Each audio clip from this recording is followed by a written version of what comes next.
And good morning. We're doing a stream today, one day earlier than we usually do.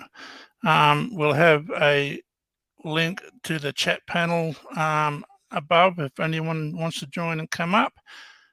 Today we're going to talk to Christopher Widdows, aka Steady Eddy. He's a comedian. He's been around since the 90s. He has, from memory, cerebral palsy. So we're going to talk a little bit about that and a little bit of a conversation about his battles on getting onto the NDIS, which took him, from what I've been able to read, quite a few years, longer than it should have taken, which is not unusual for the NDIS. It's yeah, everyone knows my views and opinions on the NDIS, but yeah. Christopher's not here yet, so you have to excuse him. He is a Queenslander, the state of Paul Hanson. So we've got to make allowances for him. Been a bit slow, a bit late to the conversation. But I've been a huge fan of Christopher, aka Steady Eddy, since the 90s. One of the funniest comedians that we have in Australia, in my opinion. Haven't seen him around a lot for a while. Maybe his health's declined. I'm not sure. We'll find out when he comes on. But he really broke down a lot of barriers for people with disabilities in the 90s.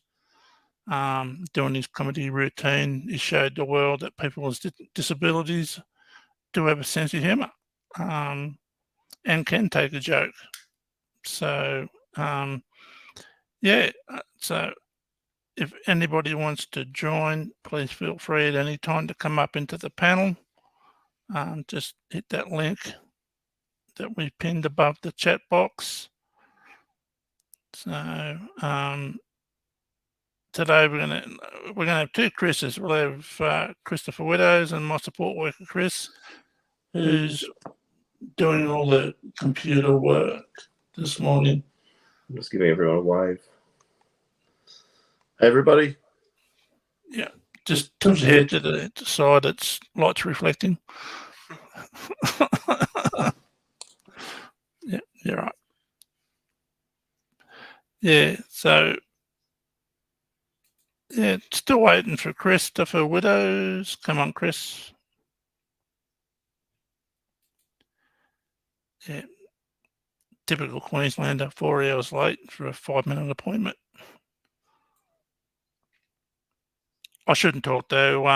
Originally my family come up from Gargett, which is just outside of Mackay. They moved to New South Wales during the Second World War. So yeah, probably my family's originally from Queensland. So, but don't hold that against me. We call it a friendly rivalry. Hopefully a friendly rivalry, mostly. Do we want to talk about... so we've got a few other interesting streams coming up. So if there's people who've been advertising everything that we're going to be working on, if anyone is interested in joining some of those chats or providing some content, so then that'd be great down the track. So next year, I'm planning on doing parenting with disabilities or parenting of a child with a disability. I'm going to organise a guest speaker who's been on TV a fair bit, advocating for parents with disabilities, single and two-parent family. Also, we're going to talk about next year the old bugaboo, sex and people with disabilities, and the NDIS yet again. So we've got a few things, and also I'm trying to line up an interview early next year from a person with a disability who is Indigenous, and get their perspectives of living in a remote area as a person with a disability and how they're finding accessing services and the NDIS in really remote areas of Australia. So there are a few things coming up next year, which is in the pipeline. So if anybody has any input on any of those stories I'm going to talk about next year, drop me a line at blindadvocate007@gmail.com,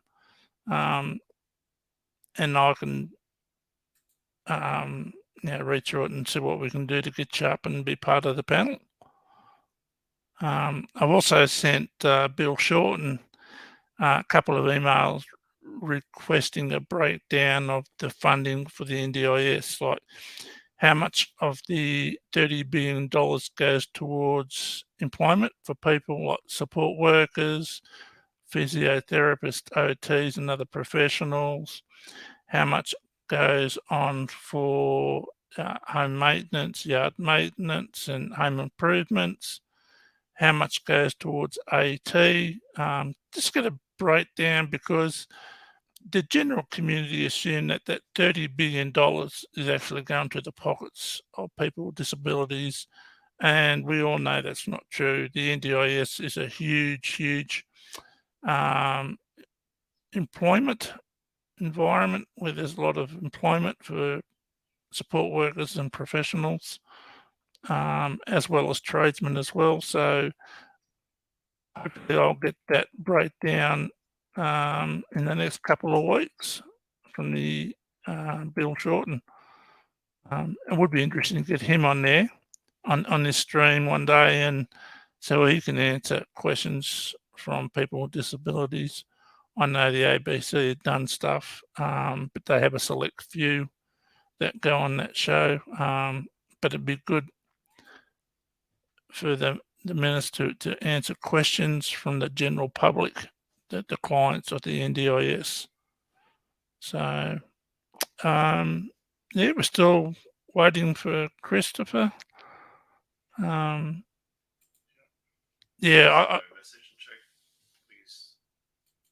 think he's just trying to get through into the chat at the moment. Okay. I think one of the funniest lines I remember from Christopher, I know he walks with a limp, and he said, I was out one day, and he said, I've seen the most beautiful woman I've ever seen my whole life. And he said, I was just looking and thinking, yeah, if she only had a limp, I think it was one of the best lines I've ever heard him say. It was really, really good. Hopefully he'll join us shortly.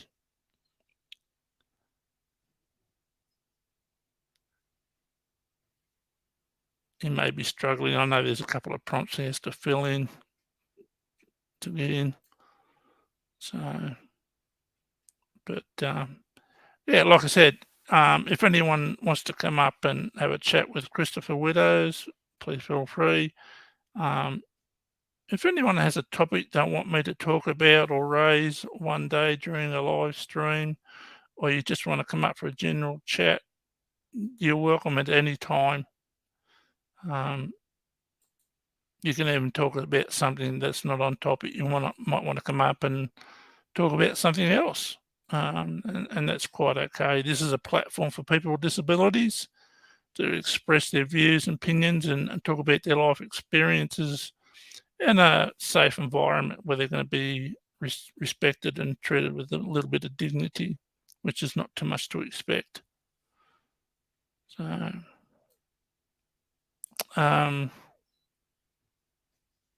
think Christopher Widow, like Steady Eddie's been around since, I think it was the early 90s. I'm not sure whether I first seen him on Hey Hey Saturday or another show. I can't remember. But very, very funny man. Very, very funny. He's it's been going for a long time. He just dropped me a message. He said that he'll just be a second. He's just trying to get in now. Okay. I was scrolling through YouTube the other day, and I found this speech from Pauline Hanson on domestic violence. And she raised a statistic. I didn't know that 25% of all domestic violence issues are perpetrated against men by women. And we all know that men are the main perpetrators, but there are cases where men are the victims of domestic violence. So might look into that too one day, domestic violence in the home environment, not just for people with disabilities, but for everyone. I grew up in a very, very violent household. It was a dreadful experience. Scarred me for life. So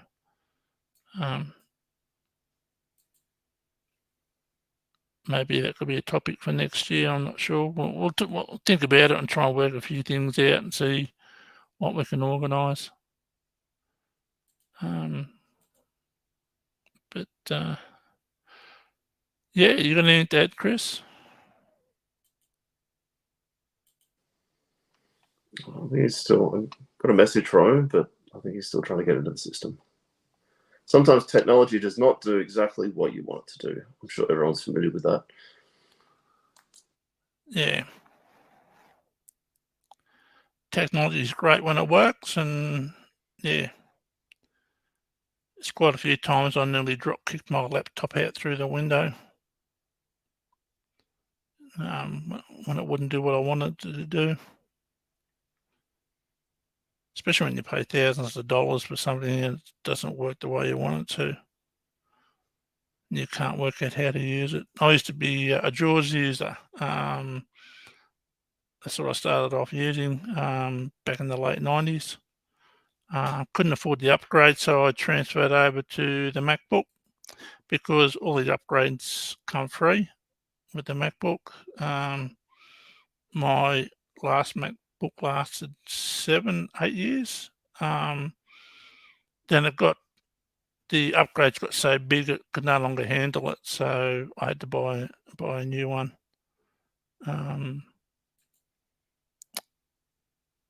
And I think I got that. Sorry. I was just going to say, you've got your first scammer on your chat comments now. You've got 18/6xxyz. I've been trying to put comments through with links to a naughty video. You feel like you've moved to the next level, Jeff, with your streaming. So we've just blocked those comments. Anytime there's any comments through that are inappropriate or anything, we'll try and block those out. But for the most part, we're not going to be blocking content. Yeah, and that's one of the roles that Chris has, is to block those sorts of comments and porn bombing that's been an issue. I go to other people's live streams and go up in their panels and talk. And unless they see your actual face, they won't let you up because of porn bombing. If that happens, you can lose your channel, which I think is unfair. But yeah, you've got to be protected, I suppose. It's one of those things that people with no talent and very little time do, especially the trolls. There are a lot of nasty, vindictive people out there. That's one of the other ones I'm going to talk about next year too, is the scammers that come through on your email and phone calls. I'm sick to death of them. Get them all the time. I had one yesterday. So I abused the hell out of them. Hopefully they'll stop calling for the next few weeks. But yeah. There's a YouTube channel called, I think it's a civil rights lawyer. It's an American one. He takes on civil rights cases where police abuse their powers, and judges and district attorneys. Really good channel. So check that one out. I know it's American. It's not really relevant for us, but it's really interesting to watch the police abuse their powers. Because I was scrolling through YouTube looking for police in Australia abusing people with disabilities, and there was quite a few there, more than I thought there would be, especially the people with autism, which is a a great shame. Yeah, it's really, really sad that we have to live in that environment in today's age where we're very much aware of people's rights and all that sort of thing. So I think Christopher's still trying to get through. Hopefully he doesn't give up. We've got him in the basement. Yeah, bring him up. He's having trouble getting his device is not connected, so I think he's trying to get his microphone and his headphones to connect properly, I think. Yeah, Christopher, if you can hear me, your headphones are not in correctly. Maybe the mute button's on the headphones, the volume's down or something.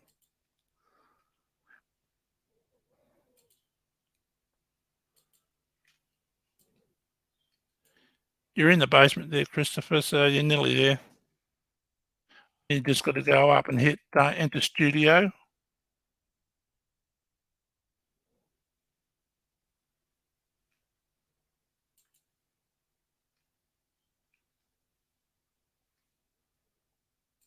How's he going? Yeah, I'm just going to send him a message. He's halfway there. Yeah, nearly there, Christopher. If you can hear me, you're nearly there. I know it's frustrating. I'm sorry, but yeah.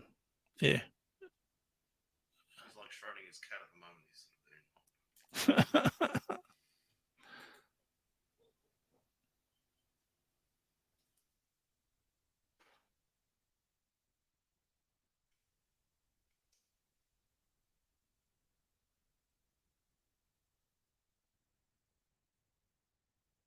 Yeah, I was watching Pauline Hanson talking about domestic violence against men, and the reaction she got was really quite bad from the other senators in there. It was really quite appalling.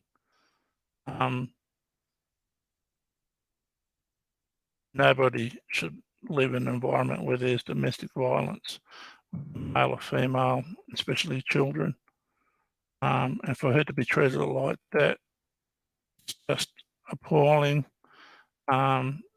Those senators are yelling out inappropriate things towards her, hang their head in shame. It was terrible, really bad.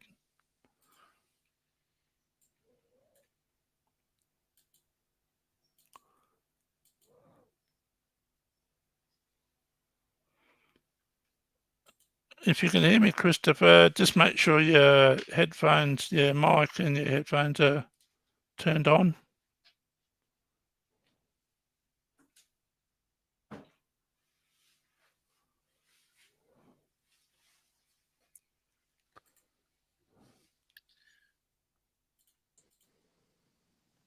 There we go. We had him for a second and then he's dropped back out again. Oh, he's probably dropping out, come back in again. Yeah, sorry for the bit of a delay. These things happen.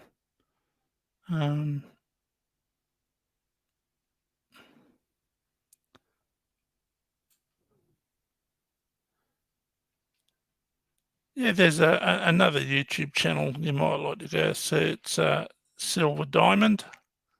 It's a lady in the US who just has a panel where people come up and talk talk about anything, have a laugh. She does a free giveaway once a week, and she'll send it to you no matter where you are around the world. I actually won a couple of weeks ago. Won a commemorative coin on the Titanic, and a couple of other little things, which was good. Hello. Hello. We've got audio but no video. No video now. Yeah. This is great. Okay. Oh, he dropped out again. Oh, just try it again, Christopher. You'll get there. Is your webcam? You're right. I'm having troubles with the cam. Oh, that's all right. That's all right. We can continue if you like. Yeah, just go, mate. I'll work it out. I'll work it out eventually. Yeah. So, do you want to start the interview now while you're trying to work that out, or? Yeah, if you want. All right. So, yeah. So, how did you get into comedy, and when was it? It was back in the early 90s, was it? Yeah, it was back in 91 at the Sydney Comedy Store. And my sister was doing comedy, and after I saw her perform, I decided that I wanted to give it a go. So a week later, I was up doing my first 5 minutes. And it just took off from there. You exploded fairly quickly on the comedy scene, didn't you? No, I wasn't that quick. It still took me about 1.5 years to get to the stage where I got the TV. Yeah. Because I think that the first time I seen you was on Hey Hey, it's Saturday. Was you on that? No, well, that I did it, but the first one was the midday program. Oh, was with that? Ray, with Ray Martin. Oh, geez, that's going back a way. Yeah, Showing their age there. yeah, tell me about it. Yeah. So just talk your way through, because you toured overseas, the US with your comedy show. No, I went over to the US. I did a few showcases, and that's about it. I didn't really tour. Oh, okay. Yes. And how did that go? How did they receive you over there? I went well. It's just, you know, everything's over there is geared differently, so it's really difficult to find someone to represent you properly. Anyway, Right. Because I know you had a bit of a cult following here. Amongst all my friends with disabilities, they loved your act. Yeah, I was just telling everyone before, I think the best one-liner I've ever heard from you was, you're out one day and you're seeing a really beautiful woman, and you said, I was just standing there looking at her thinking, if she only had a limp. yeah, that's one of my favourite lines. That I couldn't stop laughing. I think I had to hold myself so I didn't pee me pants. yeah, and later on, I added a bit to that. I said, "Oh, it doesn't really matter. They normally do when I'm finished with them anyway." Yeah, so, and you've been doing comedy, is that your main income now? Comedy? No, my main income at the moment, I'm on a disability support pension. Yeah, because I read you had a lot of trouble getting on the DSP and the NDIS. The NDIS was pretty easy, but the DSP took me 11 months. Apparently I wasn't disabled enough. I can't believe that. So what did they say? What, you tier 1, tier 2, tier 3?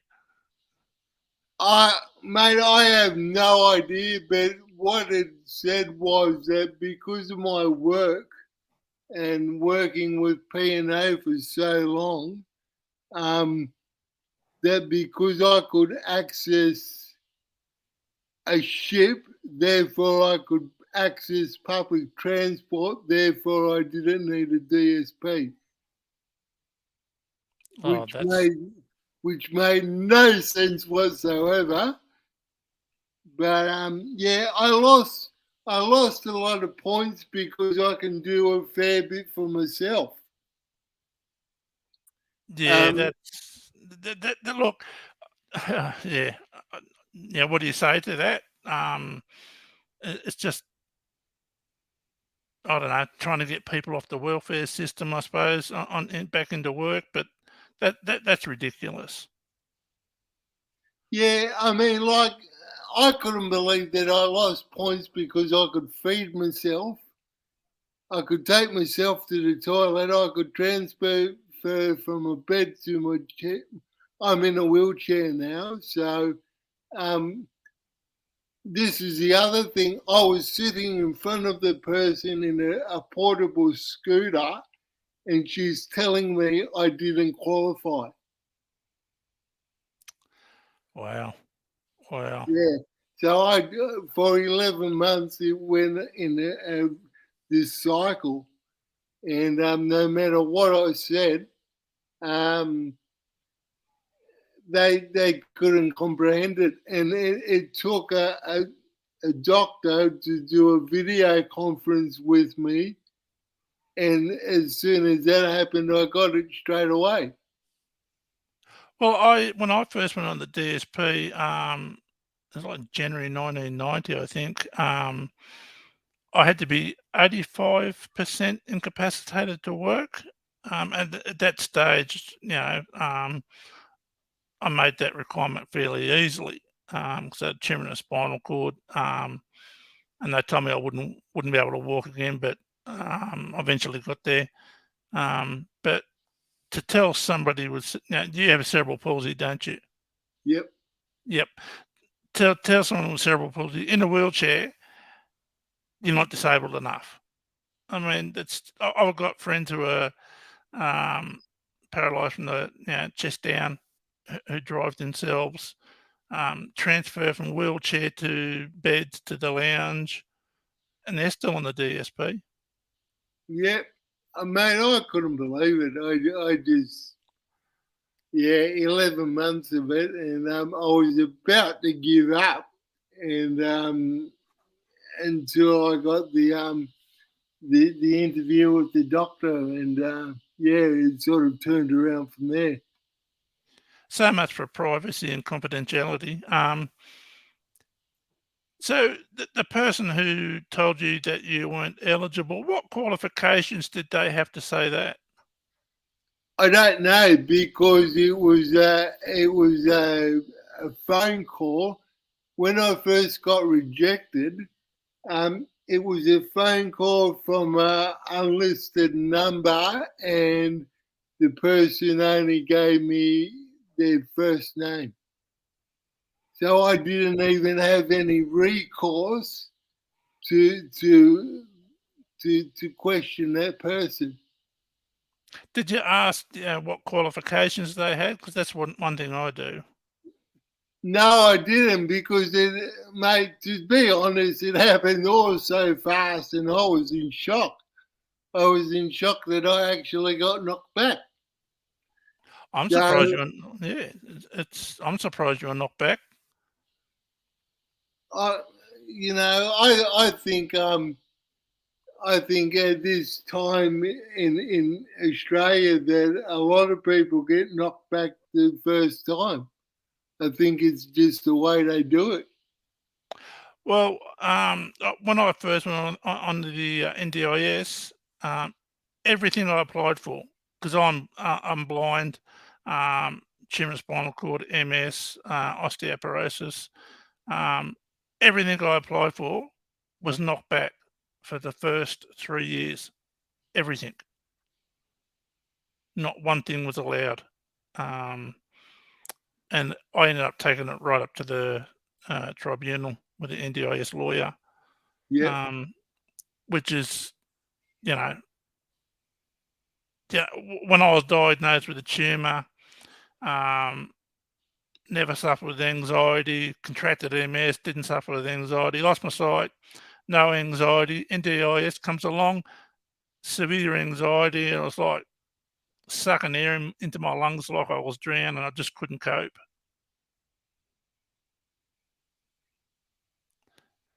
So I can understand, how you feel towards being knocked back for the DSP. So how many times did you had to apply for the DSP? Only the once, because it was ongoing. I only had to fill in the paperwork once, and because I questioned it, and I didn't have to reapply for it. So all this was done over the phone, no face-to-face meetings No, other than the video. No face-to-face, no video, nothing like that until the doctor, and that was 11 months later. And I started getting a little bit frustrated, and my question was to all of them at that time is, how can you actually ascertain what's wrong with a person with a physical disability if you don't actually see them? Exactly. That's why I asked that question, because it should be a face-to-face meeting. It should be, but it never is, not even with the NDIS. I mean, when I got my new allotment of money, it wasn't even, I didn't even go in and have a meeting about what I needed or wanted. I just got a standard letter in the mail saying that the meeting we had went really well and this is my new package. I never attended a meeting. Well, because when I first went on, they actually came to my house with the LACs, and I had all the required documentation, laid it out on the front of her, and I had like personal care stuff there. She was asking what I used, how I used it, why I used it, how many times I used it. And I said to her, what qualifications do you have to ask those questions? And she said, I don't have to answer. That's my private information. I said, you've got to be joking. I've just laid out my whole life in front of you, and you're not going to answer that simple question. Apparently, they don't have to. That's wrong. What's good for the goose isn't necessarily good for the gander. Exactly. And, how do we hold these people accountable? I'd said on a previous stream that the NDIS, the staff are uneducated and unskilled. And what I mean by that is that they have no real qualifications, no degrees, no skills, by never worked with a person with a disability, never worked in the field, either like a receptionist or, used to work for the tax office, or they used to work for Centrelink. There's no accountability, and it's all inconsistent. Well, I think there should be an oversight committee. A committee of people with disabilities that know what's going on. So is that on the federal level, for the whole country, or just? I think for the whole country, mate, because it's amazing what's coming out. And if you look at it, I notice that there's a lot of apps coming out about the rights of carers and how much they should be getting paid, and support workers and blah, blah, blah. But there's absolutely nothing for the clients. And what's happening is, because there's no oversight at the federal level, that you're getting charlatans that are ripping people off. And I've been ripped off 3 times so far. Paying $600-700 for reports, so I can get more funding, and then I never get the report. Yeah, that's, and they basically tell the government what you've already told them anyway. So they're double dipping and triple dipping to get, the information that they want. I mean, you look at the how much oversight there is with Centrelink and with the ATO when it comes to tax time, but there's no oversight for the NDIS. Look, yeah, I agree. And every time you raise an issue, they keep saying, "I was like building a plane while you tried to fly it." And I keep saying, "Well, that's good for the people building it and for the pilot, but what about the passengers? You know, all the people with disabilities who aren't getting the funding that they need or being declined funding for certain things." It's just, I agree that there should be an oversight of people with disabilities to make those recommendations back to the government. I mean, and they're giving funding for the wrong things as well. I mean, I go to the gym 3 times a week, and I train quite hard because I want to get out of this wheelchair to a certain degree and get back on my feet. But now they're changing their minds and not actually giving funding for that, which I don't know why. Because if I was healthier and had a PT coach,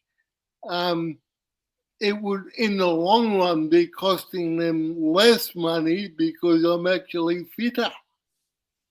Exactly, 100% correct. I applied for gym membership and I was knocked back, and it was related specifically to a disability.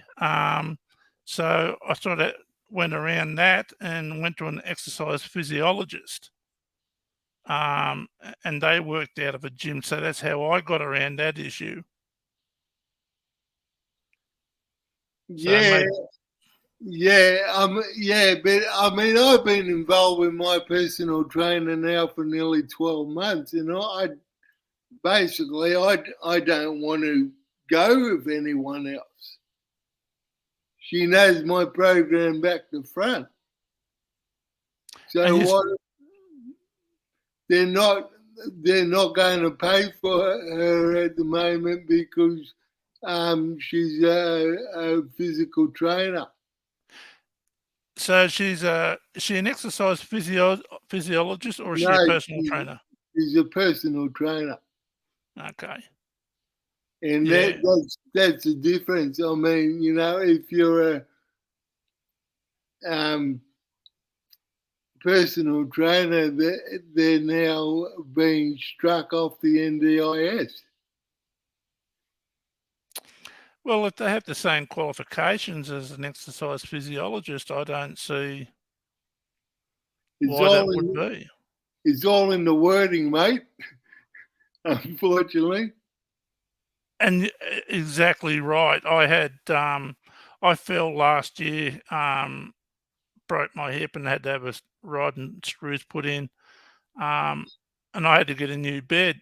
And because my wife is my carer, I wanted a bed so she could sleep beside me, which got approved. But because they left the S off the word bed, instead of saying beds, it said bed. Yep. And I had to go back to the NDIS and say, "You've got to correct this spelling mistake," which they did do. So you're right; it's all in the wording.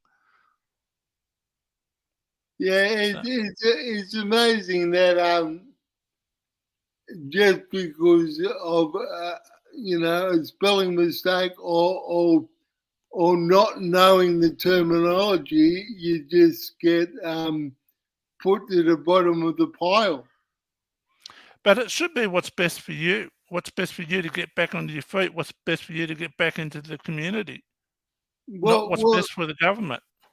well, that's right. I mean, you know, for me, a PT coach is the best way to go at the moment, and I've made great strides in the last night. You know, nearly, well, it's over a year now. I've gone from not being that fit and not being able to do a lot of things to being able to just simple things like I still drive, so I've still got to get myself from the car to the Bowser and then to pay, right? For Yep. the petrol. And if I'm not fit enough to get my wheelchair and everything out of the boot, then I've got to have a full-time carer. And I And that don't, costs, yeah, that costs money, and I don't particularly want a full-time carer. no, I have support workers in the morning, Monday to Thursday, and they have certain duties I ask them to do. I don't want a full-time carer either. Yeah, because And I like my privacy, and I think because I've had an issue with privacy and confidentiality with the NDIS for quite a few years, and it shouldn't be up to the government who decides what the privacy is. It should be me. it should be. And I thought, naively, I thought the NDIS was supposed to make people with disabilities more independent. Well, that's the aim. But it's the aim is off at the moment because it's not actually doing that. I know, and I sent Bill Shorten an email, two emails, asking for a breakdown of the funding of the $30 billion a year. How much goes to support workers and physios and OTs? How much goes to home care, yard maintenance, home improvements, and how much goes to AT for people with disabilities? So it's the NDIS has spawned a new employment system right throughout the whole country. It's not just aimed at people with disabilities anymore. I think it's more aimed at creating employment.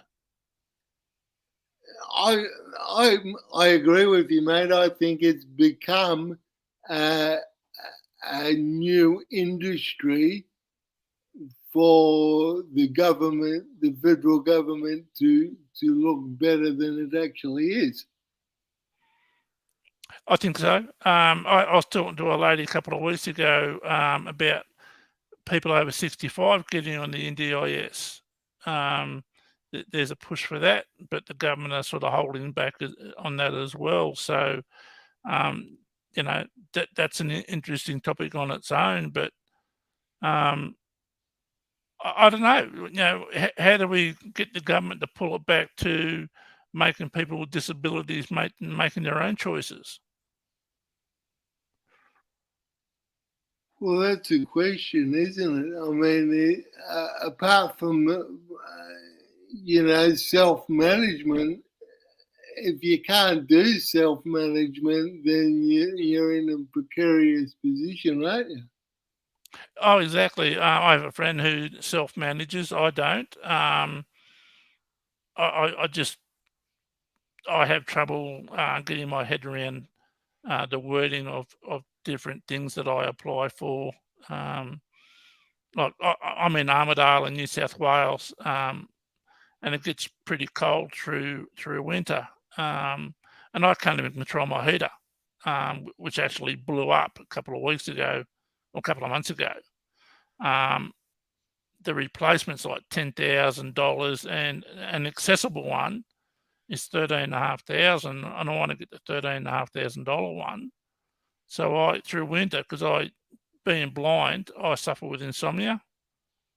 So I can be up, 1 o'clock in the morning, wandering around the house doing, making coffee or watching TV or on the computer, and I need to warm the place up. And if I can't use the heater, then it just stays cold. I'm freezing. Yeah. So, whether I'll get approved for that $3,500 for an accessible heating system, I don't know. We'll see how it goes, but I just don't know how we as people with disabilities can voice our opinion to the federal government to get it back to us making the decisions.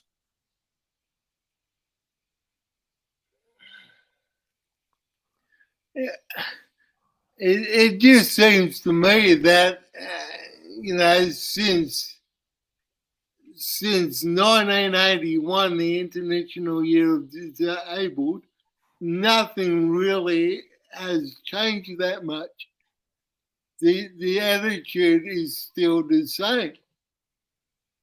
Yeah, when it comes to the federal government, because it's still us and them, and you should be happy with what you get. Yeah, sit in the corner and just be grateful sort of Yeah. attitude. And I'm not the one to sit in the corner. Definitely not. No, I'm not either. I've got a name for myself around town because I advocate for myself and for other people. So I know as an advocate or an activist or a troublemaker or, all these other Yeah. things. The thing is, I know this sounds weird, but if you're able-bodied, you're an activist, and if you're disabled and speaking out, you've got a chip on your shoulder, or you're a troublemaker. Oh, yeah, I've been known as a troublemaker around here for quite a few years. I took my local council to Human Rights Commission because I use a white cane, long cane. Yep. And I use the shop fronts as a shoreline, and they have like A-frame signs and display tables, and I kept tripping over things. So I asked them to move them out, and ended up to be like a 10, 11-year battle. I ended up winning. They ended up moving it out, but that set the precedent for me being a troublemaker because I fought so hard and so long to make the CBD accessible for everyone, not just for myself. Even mothers with prams, it's more accessible for them as well. But like you said, if you have a disability and you speak up, you're a troublemaker, or you're a whinger. Yeah. And when people do that, it sort of takes the ability away for people to stand up for themselves, to speak their own mind, to advocate on their own behalf. It's not good. Sometimes I think there's a lot of people that I've been talking to that are scared to say anything about the NDIS or the DSP because they're so scared that they'll get their benefits taken away from them. Yeah, there is that retaliation fear. I do agree. I've heard other people talk about that in the past. But yeah, I myself, I just don't worry about that, and I just keep pushing through. But when you're told to sit in a corner and just be happy with what you get, it takes away your confidence and your self-respect and your dignity. And able-bodied people don't understand that in the general community. Well, it's just another way of, I think, also taking away your independence. Oh, absolutely, absolutely. I was in this is a couple of years ago, about 5 years ago, 6 years ago. I was walking down the street with someone from Guide Dogs. I was learning how to walk from A to B. And this bloke walked up and said to my O&M instructor, "Oh, I seen him out here last week by himself. Is he allowed out by himself or not?" And she went, "Well, yeah." And I went, so he's allowed out by himself? She went, "Yeah." And he just walked off. So we still have that attitude. Mate, I was at a cafe in one of the shopping malls with a friend of mine, and who's able-bodied, and they assumed that she was my carer, and they looked at her and said, "What does he want for lunch?" And she just looked at me. You will bloody ask him. Yeah. You know, he's got a tongue. He can talk. He's got an IQ. Talk to him. Yeah, that's happened to me once or twice over the years. Yeah. And that's one of my pet peeves is talking to the person I'm with, not to me. When I've got the one with the money, I'm the one that's spending the money in your store. You talk to me. And she wasn't even a carer. She's my mate that I'm having lunch with. I'm sorry for laughing. I'm just laughing because I've been through it myself. Yeah, I know. I mean, looking back, it's funny, but at the time, it wasn't that funny. No, Yeah, go on. it pisses you right off. It does for me anyway. It's I get a bit snappy at times when that happens. Yeah, I actually, I didn't mean to, but I once I made someone cry. I did. Yeah. What happened to you? Just had Okay, enough? so what happened was that at the local shopping centre there was a stand in the middle as they normally have, and on this particular day the stand was for a new company starting up in the area that I live in for carers, you know, the personal carers and blah blah blah, and they come to your house and everything. And I was having a great conversation with her, and everything was going fine. And then my mother and my sister turned up, and as soon as they turned up, she stopped talking to me and started talking to them. And so basically, I snapped, and I had a few unkind words for her. I said, you know, and I made her cry. You know, Yeah. not Look. one of my finest moments, but you know, I just had enough. Oh, look, I understand. I went to a well-known. It's a national store, and I was talking to the bloke about a computer program, and he walked off. And being blind, I'm still talking about this program, what it does, and what I need. And my wife walked up and said, "Who are you talking to?" I said, "I just talked to the salesman. Just hang on a sec." She said, "There's no one there." Anyway, he's Serious. come. Yeah, so he's come back, and he did it 2 more times. So on the way home, I said to my wife, I said, I'm going to ring the manager up and say something. So I rang the manager and I told him what happened.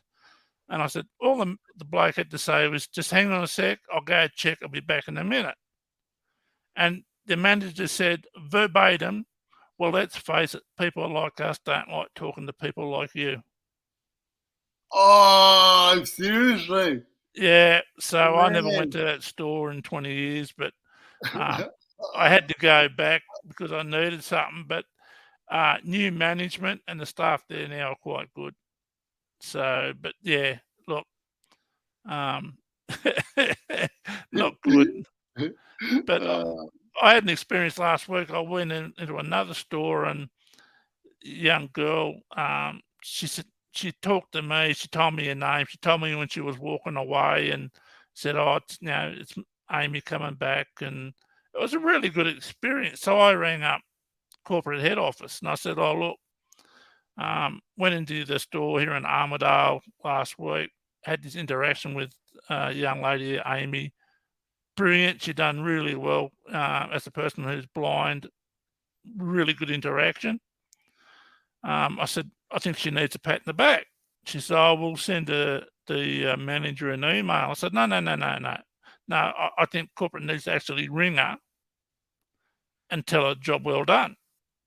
"Oh, well, you know, he doesn't make calls." And I said, "Well, he needs to do it." Anyway, she said, "Oh, well, I'll let him know." And I hung up and I turned around to the support worker and I said, Well, that was enthusiastic, wasn't it? And she said, yeah, she sounded like she was half asleep. So when you do ring up and say, job well done, they don't appreciate it anyway. I just think that's a sign of the times. I don't know. I thought they would have been a bit appreciative of me making the effort to ring up and saying, job well done, but she just didn't care. Maybe they don't have people ringing up saying job well done, so they don't know what to do. Probably. But yeah, look, I'm always the first one to put my hand up to complain, but I'm also one of the first ones to put my hand up and say job well done. And I think we've got to do that to let people know what's acceptable and what's not. Yeah, I mean, look, at the end of the day, if I don't put my hand up either way, then no one else is going to do it for me. That's what I've learned. You know, if I've got to, I've had advocates and blah, blah, blah throughout my life speaking for me. And as I said, at the end of the day, I get more done when I do it. Yeah, but there's some people who for whatever reason can't speak up for themselves. And that's why I do what I do, speaking up for other people. But, and it's those people who don't have that ability to speak up for whatever reason, that those of us who can need to do it more often. I agree with that, definitely. Yeah. So when you got on the DSP, did they actually backdate the pension to when you first applied? Yeah, they did. Not all of it, but about 90% of it. So that was pretty good, Yeah. And now, after being on it for nearly, I think, a year and a bit, I'm sort of at the point where I really want to get back to work, and live my own financial life again. Yeah, I don't blame you. Yeah.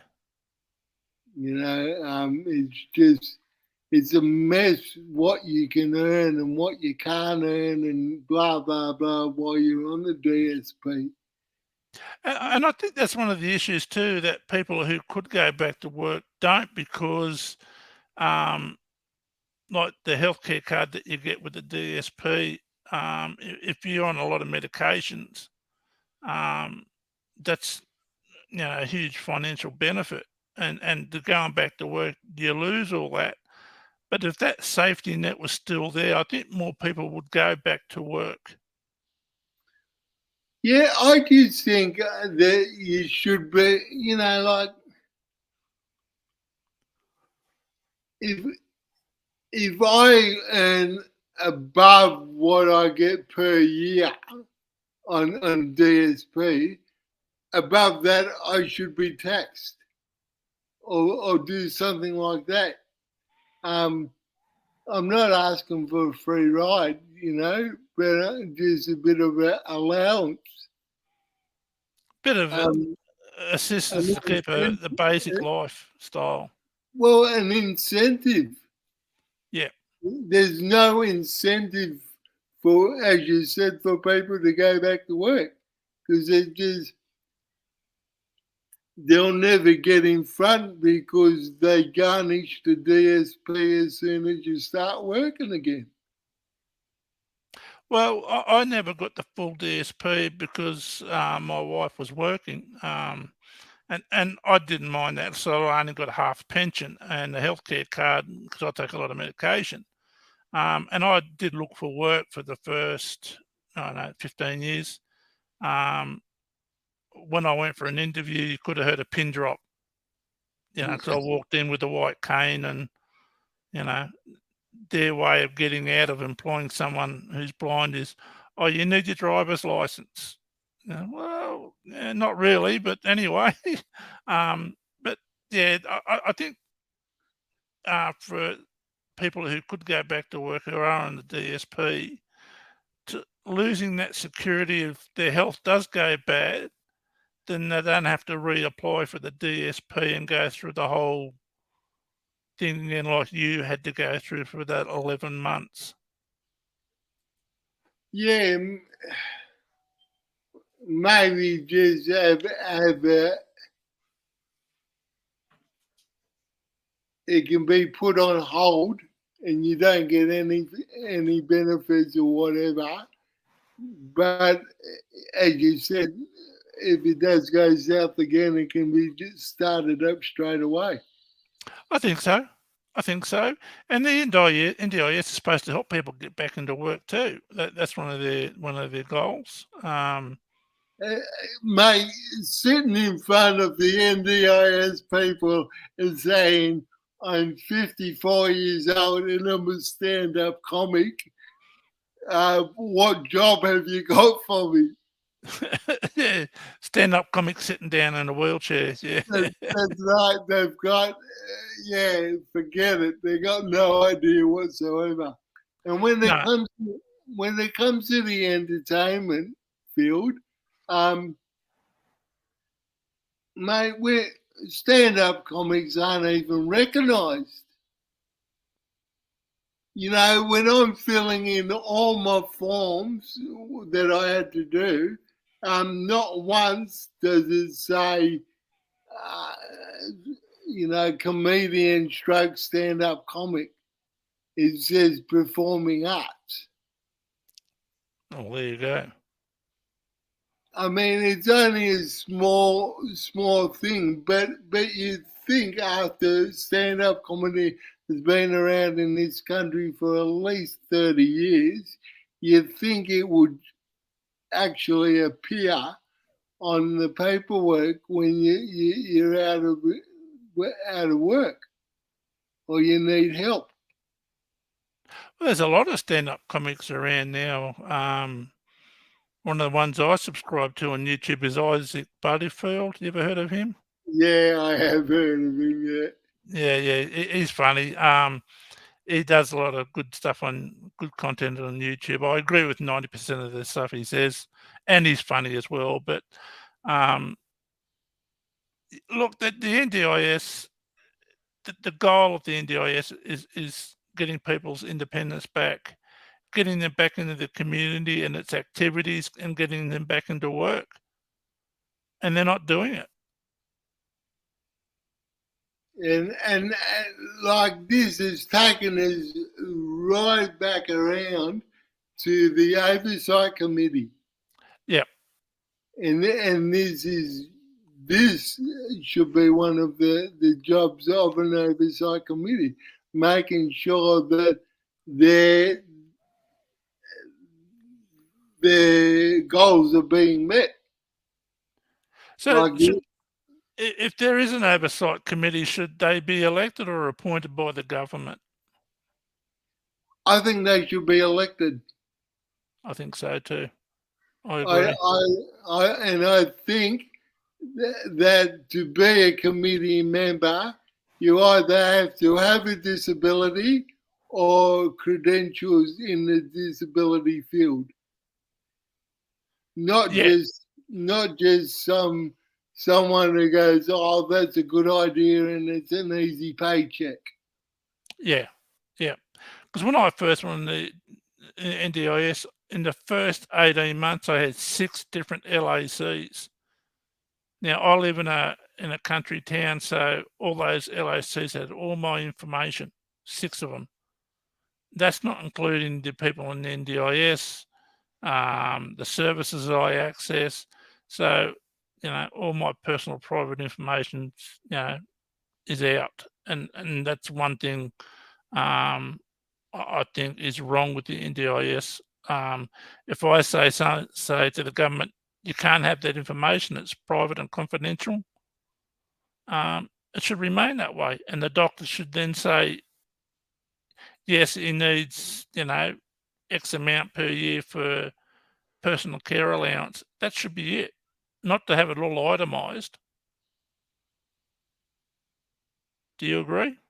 Yeah, I do agree. I mean, the information that's been given out is unbelievable, and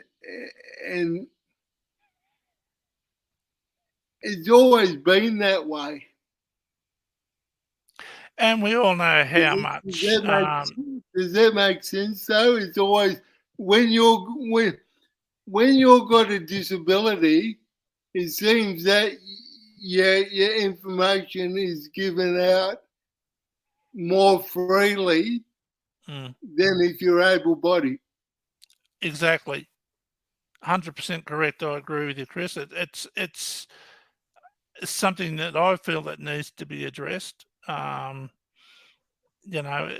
It's I'm not happy with all my personal private information being out, and we all know, like Medicare and Optus and all that being hacked lately. So it won't be long before the NDIS is hacked. I probably have already, and we don't know about it. Yeah. Oh well, the Chinese government's probably got all our information. uh, But yeah, so the oversight committee, how many people do you reckon should be on it? A dozen? Yeah, how many people should all disabilities be catered for, or it doesn't matter so long as a person with a disability is up there? as long as a person with a disability is up there and is giving a fair shake to all disabilities, it's no good having someone with, say, for instance, myself, with cerebral palsy just looking after people with cerebral palsy. I've got to take, if I'm a member of that oversight committee, I've got to look at the big picture and look at all disabilities. I agree. It's like me going up and only looking after people who are blind or vision impaired. Should they be a volunteer or paid, do you think, if there was an oversight committee? I think it should be paid. Definitely should be paid. Should they get the same amount as the ministers? Why not? They should. They probably should get more because they'll actually do something. I think so. Yeah. The ministers, they push out, we've got to make sure we're responsible and, we adhere to all these different criteria. And when they do that, then they overlook the goals of the NDIS. When they're trying to put out all these different policies and procedures and key points of interest, it overlooks the person with the disability. Yeah, when you're trying to bend over backwards to keep everyone happy, you don't actually do anything. No. You can't appease everyone, right? All you can do is give everyone a fair shake and equal opportunities and equal rights, no matter who they are. Yeah, and one of the things that I've raised before is that some service organisations bring on too many clients and they don't have the infrastructure to support them, so the clients that they do have suffer. Yeah, because this is one of the problems, but because they're getting, let's face it, they're getting a kickback for every person that they bring on. So financially or tax wise or whatever it is, So they're going to bring on as many clients as they can to increase that kickback. The thing is that in that scenario, the individuals have, as you said, have forgot about, and what they need goes by the wayside. Yeah, I lodged a complaint with the NDIS Complaints Commission against a service organisation, for doing exactly that. They had way too many clients, and the new ones that come in, they didn't have the infrastructure, and that affected the people who had been with that organisation for a long time, had their supports cut or their services interfered with, because they're bringing new clients on chasing that dollar. Now, over the last couple of years since Corona raised its ugly head and blah, blah, blah, the big buzzword or catchphrase has been mental health, right? Yep. Now, if you're in that scenario where your budget's been cut, your time has been cut, and all of that stuff, then that's going to contribute to your deterioration of your mental health. So Yeah, no, I agree. Yeah, it's all tied in together. So like these people don't understand that it's not just, you're not just taking away services of people, you're actually contributing to the decline of their mental health. yeah, you're placing people who are already vulnerable in a situation where, that's going to increase more. They're going to be more vulnerable, whether it's their mental health or physical health. You can't treat people who are vulnerable the way that has been over the last few years without some sort of what's the word I'm looking for? Repercussions for the individual and for the organisation, That's right. because it's just like a domino effect. Yes, it is, and again, you get back to the oversight committee, which this would be all part of it. It would have to be part of it. The mental health issues and so on, the physical issues would all have to be part of what this committee does. Well, it's such a broad area that the knowledge of the people in that oversight committee is going to have to be quite expansive. They're going to have to cover a lot of areas. They will. I mean, maybe it's more than 12 members. Maybe it's I don't know. Maybe there's a few subcommittees as well.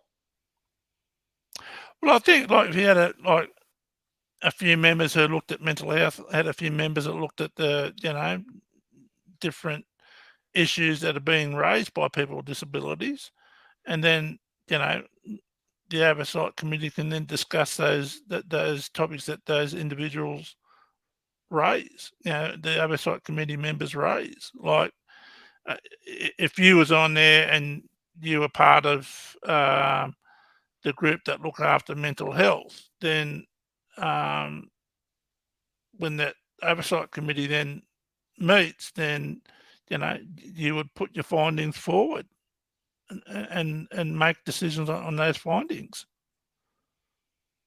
Yep. I mean, it makes sense to me. It's logical to you and me. So why isn't it being done now? Well, they don't have a disability, but I'm quite happy to give them a disability. Just give me a golf club or something. We could nobble a few. Sometimes I understand why there's strict gun laws in this country. I think they're too strict at times. Yeah. Oh, look, it's yeah. You raise a lot of good issues, Chris, and a lot of what you said makes a lot of sense. To those of us who have similar issues, it's I don't understand why the government can't get their head around it. I just think they don't want to. They're hoping it'll just go away. No, and I won't. Not with people standing up and That's right. speaking out and like the NDIS is a privilege. It's not a right. Prior to the NDIS, I just sat around the home all day, every day, did nothing. But since I've been on the NDIS and I had a coordinator support, I've been getting back out in the community. It's been really good. So the NDIS has been great, but it's it's not being run properly. No, definitely not. So yeah, I don't know if there's anybody in chat who's has a question. No, we don't have anyone else in the chat at the moment. Okay. Bit surprising, but anyway, hopefully they'll watch it later, which would be good. Yeah, we've got a little bit of an audience, but we don't. Just people who are happy watching the show. Yeah. How many audience are you reaching? It's only a fairly new channel. We've only been going a few weeks, so I don't know how many are in at the moment. You don't, Chris? I think we've had a few dozen people come through so far.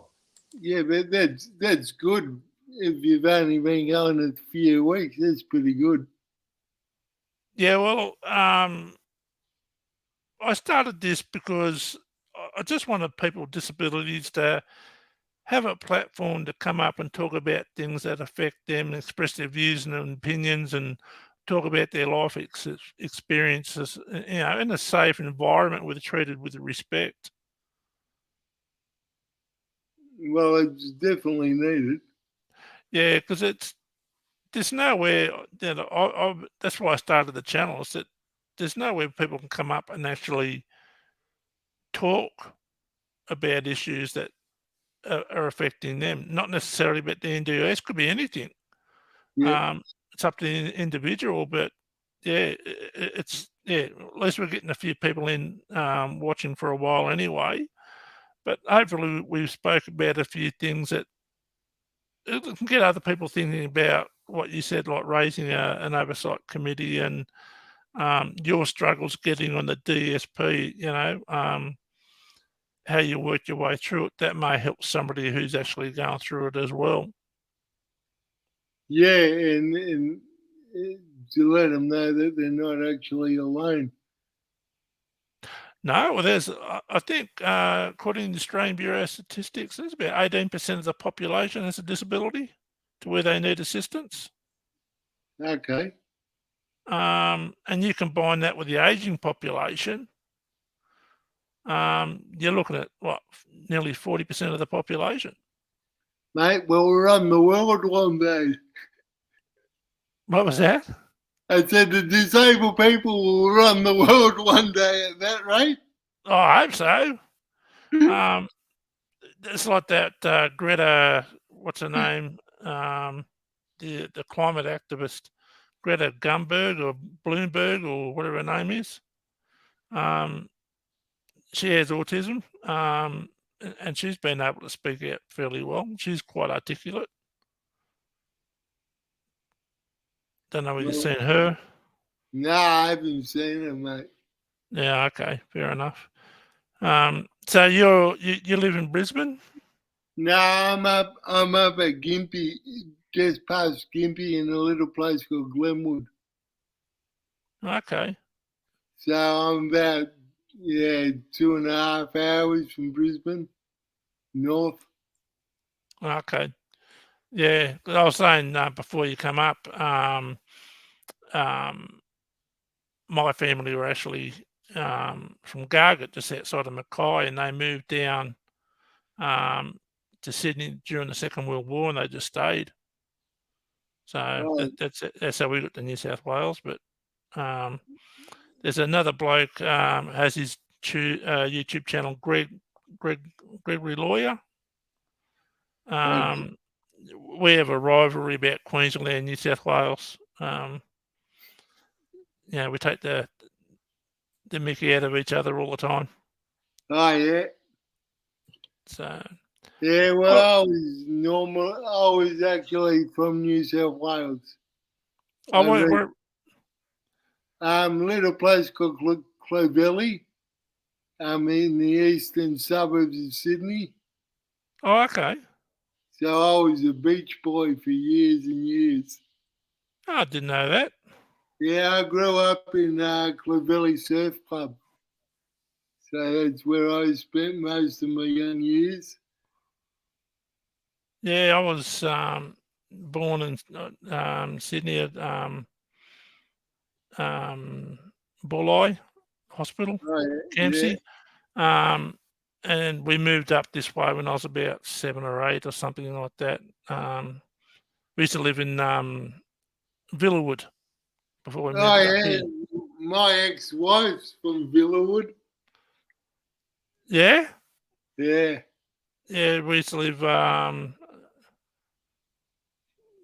Coonaroy Street or Coonawarra Street or something. I can't remember. It's like 50 odd years ago now. Yeah. But Yeah. yeah.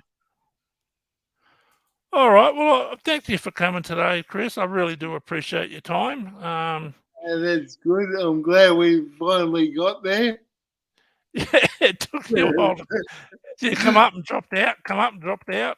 Come back up. Mate, I'm not bad, but I don't do much of the streaming stuff, so I'm not sort of au fait with it at the moment. Yeah, I go on to other people's streamings now all over the world. America and the UK mainly, but been up in Canada as well. It's good fun. It's good fun. There's a lot of trolls out there though. Nasty people who have nothing better just to sit there and belittle and berate people. I mean, I've had trolls all my life. It is what it is. So what was the reaction like when you first came out and started doing your comedy routine? Did you get much backlash? Oh, not in Australia, probably more so when I went to the UK. Oh, really? Yeah, because the anti-discrimination bill hadn't been passed for that long in 92? No, 94. 94. So it was still relatively new over there. So I had quite a few people not liking me.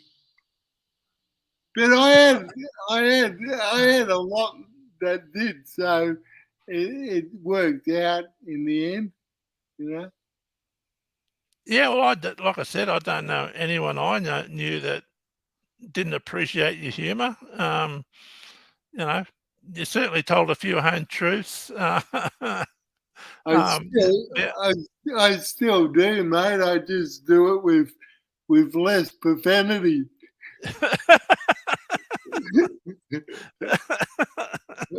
Yeah, I know. You had to, a couple of times you're on TV, you had to start to say something and you stopped and changed it. I don't think you had to Yeah, come out with well, a few words. yeah. Well, you think better of it sometimes, and you go, "Oh no, I better not do that." Yeah, yeah, like I said, been a huge fan of yours for a very long time. I love your humour. Broke down a lot of barriers. You know, that people have, with disabilities have a humour, can look on the funny side of things. Well, if you can't look at the funny side of things, then there's something wrong with you, I reckon. Ah, exactly. I mean, the things I've done since I've lost my sight. First time I went downtown by myself. I was sitting at a taxi rank and there's a wooden bench, and this bloke there's someone come up, sat down beside me, and he said, "How you going?" Because we live in a country town, everyone knows everyone. I said, "Oh, not bad, mate. How's yourself?" And he said, "Oh, what have you been up to?" I said, "Oh, just done a bit of shopping and just waiting for a taxi." This bloke stands up and says, "Yeah, hang on a sec. This bloke beside me thinks I'm talking to him." Yeah, so, another time I went, had coffee, and always get coffee in a cup. Always have coffee in a cup, not a mug.